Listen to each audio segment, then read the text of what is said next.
Jeff Immelt will walk away with this sort of hanging over him in some ways, but he can't be held accountable for the vagaries of the oil market of all things, can he? You know what? I think he can, because he made a lot of acquisitions in the energy market right before the peak, essentially at the peak of oil prices. And so, I think he will be sort of held accountable for this. But, there was already sort of this dark cloud hovering over Immelt's exit. You have Tryon in the background pushing for cost cuts and sort of other commitments to hit profit targets. So this is not a great quarter for him to end on, but also a lot of these challenges were known, and it's just sort of a continuation of a struggle at GE.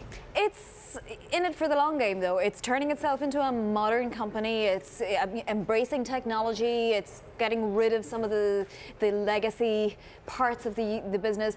So in the long run, will he be seen as the hero of the GE,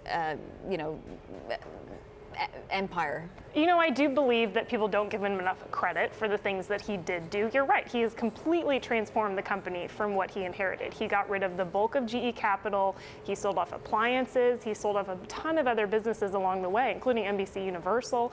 And this investment in digital, I really do think will pay off and is necessary for the company to sort of it just exists as an industrial these days. This is what customers expect. They expect these better quality service agreements where you can really do predictive maintenance, you can see how your equipment's going to perform and really get the most out of it as possible. So this is a necessary thing for GE to do. It's just painful in the process while we're sort of getting to the results of this and so shareholders clearly aren't thrilled, especially the ones who might be hoping to sell soon. But really, I mean, isn't this the exact kind of CEO we want, the one that doesn't care about quarterly results, that isn't too concerned about the very short term or even intermediate term, stock performance, but is prepping the company for a long, long road ahead?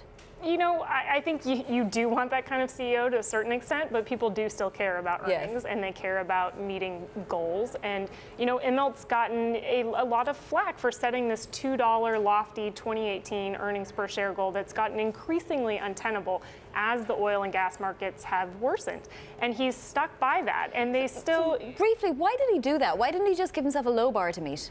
I think that's one of the big questions for GE is, why set such aggressive standards and try to push yourself to meet these hurdles that look impossible, even, when they're set. Last year they had these really aggressive organic growth targets that then they had to walk away from. And I think, that's one of the things people are sort of looking for from Flannery when he takes it over.